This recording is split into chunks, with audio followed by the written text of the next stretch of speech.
Y vamos a hablar del Plan Cóndor y una sentencia que se ha dado a conocer justamente en estos días de la justicia italiana. Permítame saludar a Diego Jiménez, viceministro de Transparencia y Lucha contra la Corrupción, con nosotros, que estuvo justamente en Italia.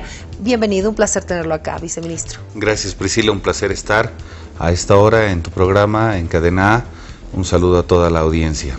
Bueno, cuéntanos un poquito, por favor, sobre esta sentencia, detalles sobre lo que ha sucedido con este proceso que ha durado muchos años. Es así, es un proceso que ha durado en total 20 años. 20 años, la denuncia fue presentada por las diferentes partes que hacen al conjunto de denunciantes. Debemos aclarar de que si bien se denuncia el Plan Cóndor, ya muchos líderes, muchos ex mandatarios o altos jerarcas militares y civiles del periodo de la dictadura en América Latina, es una demanda que versa sobre los crímenes cometidos contra súbditos italianos o descendientes de italianos, que hacen a un total de 23 víctimas.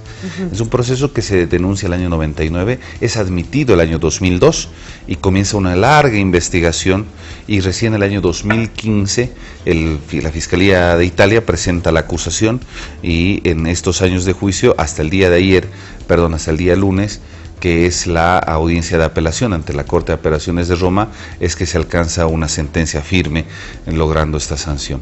El proceso tiene que ver muy brevemente con una larga investigación que se hizo sobre lo que implicó el Plan Cóndor en América Latina en la década 70 y 80.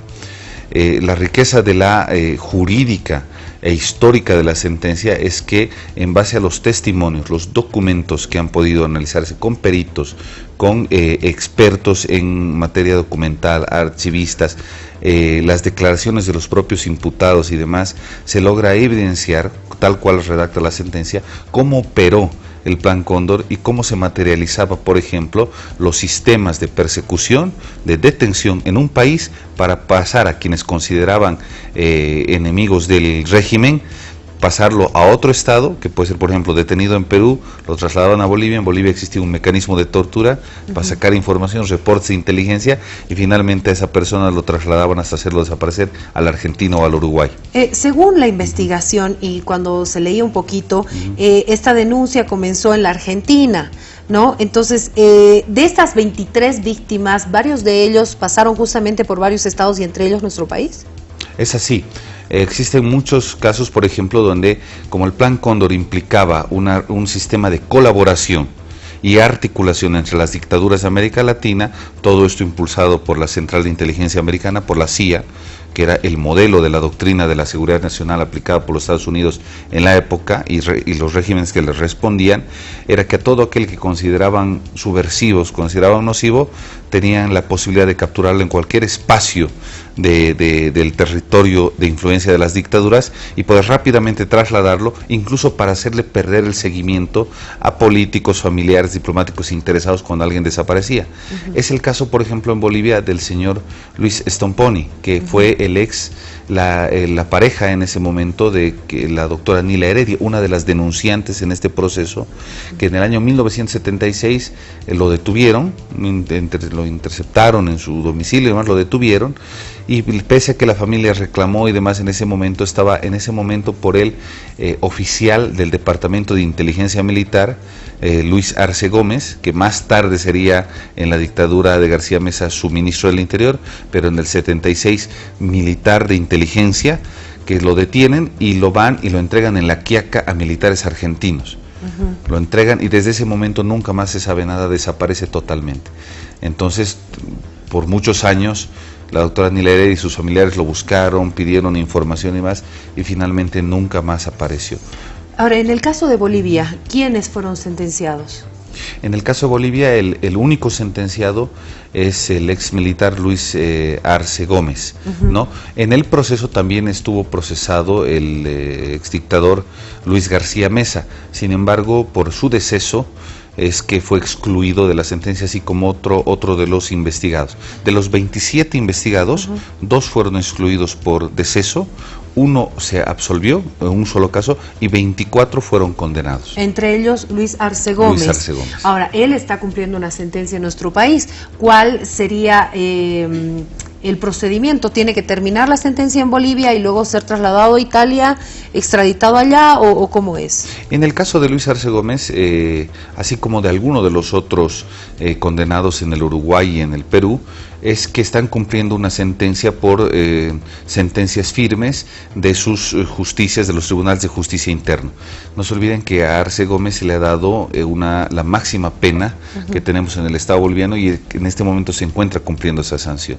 Seguramente después que este tema en Italia suba al Tribunal Supremo de Justicia, se procederán a emitir solicitudes de extradición de todos aquellos que han sido sentenciados.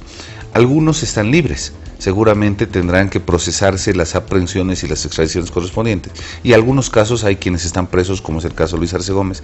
Y en este caso, él tiene que cumplir su sentencia, tendría que cumplir su sentencia firme en el país, y al terminarla podríamos extraditarlo. Claro que alguien podría cuestionar, pero ya él está muy avanzada de edad y demás. Claro, porque tiene que cumplir 30 años pero acá. Pero eso es lo que implica, ¿no? O sea, ese sería el procedimiento, que cumpla en Bolivia y sería extraditado a Italia para que cumpla la cadena perpetua allá. Así es. Si es que la casación sale de la misma forma que esta sentencia. Es así. La casación, que es el último recurso, un recurso que se puede invocar ante el Tribunal Supremo de Italia, 90 días a partir de esta resolución tiene cualquier parte, puede materializarse, puede tardar un tiempo en el Tribunal Supremo, pero por la naturaleza de este tribunal ya se revisan temas de puro derecho, ya no de fondo, o sea, temas de forma, pero ya no va a entrar el Tribunal Supremo a discutir el fondo, entonces podemos dar por hecho que hay una sentencia ya definitiva. ¿Quién defendió a Luis Arce Gómez? Un abogado de oficio. El Estado italiano en todo el proceso le puso un abogado de oficio, y en algún momento, por ejemplo, en esta etapa de la apelación, incluso él hizo alguna videoconferencia usando su derecho a la defensa, ¿no? Y también es importante resaltar, Priscila, que en la primera sentencia, que fue de primera instancia ante un juez de Roma, es que los sentenciados eran 8 solamente. El resto estaban absueltos y apelaron ellos, pero también apelaron los denunciantes. Y de esos 8, en esta segunda instancia subió a 24 sentenciados, y todos sentenciados a cadena perpetua. Quiere decir que el tipo penal por el cual se les juzga a todos estos señores es el tipo de homicidio voluntario múltiple pluriagravado, que es la máxima, que es el tipo penal más grave, cuya condena es justamente la sanción máxima que tiene el Estado italiano para este tipo de crímenes. ¿Qué pasa con el tema económico? Porque hay también una cifra establecida por la justicia. ¿Quién se hace cargo de esto? ¿Cómo le llega a las víctimas? ¿Cuántas son las que se van a beneficiar de este 1.000.000 de euros? Mire, así como toda la resolución, la Corte de Apelaciones de Roma ha determinado que parte de la sentencia sean el pago de los gastos que han tenido los denunciantes en el proceso, y también los abogados. Muchos abogados muy altruistas se han dedicado, sin recibir honorarios, se han dedicado a hacer una articulación jurídica tenaz. Los abogados Saleri y otros famosos abogados italianos que han sido abogados de las víctimas, en este caso, que 20 años tuvieron que litigar este proceso. Y es que la Corte ha determinado que se exista unas reparaciones económicas, no en función quizás del daño, sino en función de los costos procesales. Y sumado todo, por todas las víctimas, abogados y demás, muchos abogados, se hace algo así más del 1.000.000 de euros. Se hace como un costo, digamos, de todo lo que fue el proceso. Claro. Y en base a eso se define la cifra. Es así. Entonces, ahora, ¿todos los sentenciados tienen que pagar esa cifra? Tendrían que pagar. Ahora, obviamente, esto implica hacer un proceso de ejecución, porque tal vez algunos lo harán de forma voluntaria, pero si no, hay que hacer un proceso de ejecución. Eso amerita otro tiempo, pero al menos implica parte de una sentencia integral que también genera no solamente una materialización de justicia, genera una reparación económica por los costos del proceso, y el peso de lo que implica simbólicamente entender todo lo que la sentencia desnuda cómo funcionó el Plan Cóndor, tiene simbólicamente un peso para la memoria histórica, para la verdad de lo que implica, de lo que fue y lo que vivieron muchas personas. La vulneración de los derechos en América Latina es invaluable. La justicia tarda pero llega, dicen, ¿no? Y esto es claro ejemplo. Es un claro ejemplo de que la justicia finalmente se puede materializar, y lo más importante es que todas estas personas que en algún momento fueron arrebatados, una generación entera, que gente muy brillante, fueron torturados, fueron desaparecidos, encuentran de alguna manera justicia. Esto, por supuesto, no repara las ausencias, que seguramente el dolor que han causado a las familias, a los compañeros de todas estas personas, pero de alguna manera implica materializar la verdad.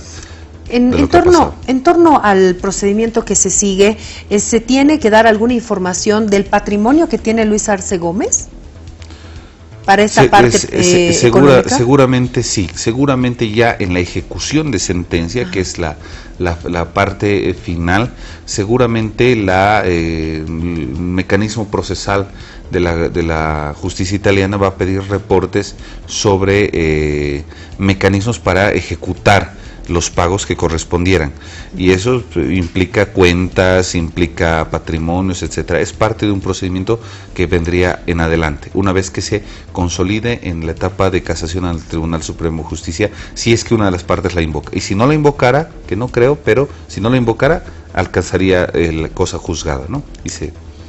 Le agradezco mucho, viceministro, por haber estado con nosotros.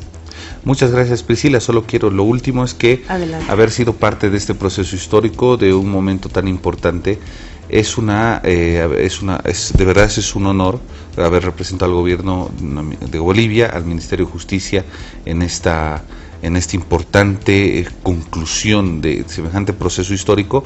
Lo han saludado muchos mandatarios de América Latina, muchas autoridades lo han calificado de histórico, y de verdad que la sentencia pasa a ser un documento de un sentido invaluable en su peso para la verdad, para la memoria y para la justicia en América Latina. Y bueno, como Yapita, me imagino que esto va a ser parte fundamental también, y se solicita que sea así el trabajo de la Comisión de la Verdad. O sea, queremos también tener esta parte histórica que se ha vivido en Italia con nuestra realidad y con nuestros desaparecidos y con nuestras víctimas. Exactamente, la Comisión de la Verdad, justamente la doctora Nila Heredia ha sido denunciante, ha sido impulsora y hoy es presidenta de la Comisión de la Verdad. Y esto tiene un valor, por supuesto, muy importante para el trabajo de la Comisión de la Verdad, y seguramente el trabajo de la Comisión de la Verdad, cuando nos presenten su informe, el resultado de su trabajo, seguramente habrá mucho que decir respecto fundamentalmente de la responsabilidad que tenemos en seguir luchando contra la impunidad. ¿Hasta cuándo tienen que presentar ese informe? La Comisión tiene su plazo hasta esta gestión, pero seguramente puede ampliar ese trabajo, porque hasta donde entendemos y hemos escuchado el trabajo que está realizando, si bien es un trabajo muy grande, muy moroso, todavía se ha avanzado mucho, pero todavía falta revisar archivos, revisar documentos.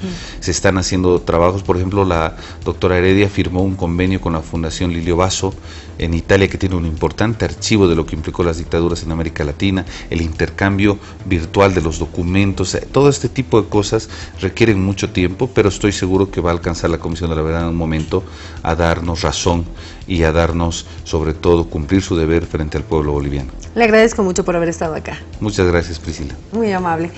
¿Recomendaciones? Atención, porque Almanza es símbolo de estilo, de moda, de esfuerzo y dedicación, de años de experiencia y destreza